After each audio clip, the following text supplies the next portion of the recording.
going, Nick? Good mate, how you doing? Yeah, good mate. How's things been? Yeah, not too bad. Selling much? Plenty. That's good. Hi, Lynette. Hi Wayne, how are you? Yeah, good. We're just going to do a bit of a tour of your shop. We're hoping to get a bit of advice from you on some of the products that you've got. Okay, I'll help. I'll try and help.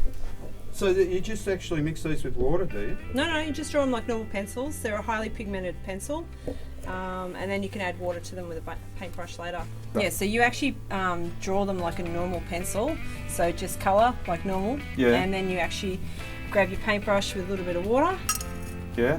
and then it just actually blends like a paint. Can you use these on a canvas? Yeah, you could actually use them on material as well. When you use water with it, they become permanent. Excellent. Yeah, and tell us about some canvases, some Yeah. different types and that you use. So basically with your canvas range, you've got a fair few different sorts that you can go for, different ounces and that sort of thing.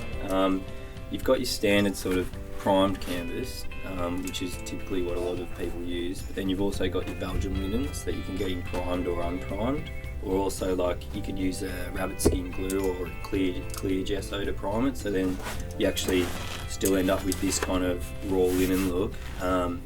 These are actually primed with a oil prime, so what it does is, I find anyway, linen is a lot more expensive than canvas. What's the difference in? It's got a nicer texture and feel to it, and I find with a primed canvas like this, it tends to make your oils flow a lot better and get a bit more out of it. But I also just like saying that it's oil on linen. You know, I think it looks good when you have it in the gallery. Yeah, it does. Yeah, it does. And it smells fantastic too. I use just an odorless solvent and then sort of like a alkyd medium to sort of help speed up my oil painting. So I'll kind of mix in a little bit more, a little bit less, depending on how I want it to feel and that sort of thing. But if you're wanting to go for that more realism look, you can start with a number 1, 2, 3 medium, and then a liquid. Like if you want to go further, or if you want them a little bit more smoother feeling, then you can go for like a refined linseed oil as well. So it's a lot of experimentation. Yeah, and it's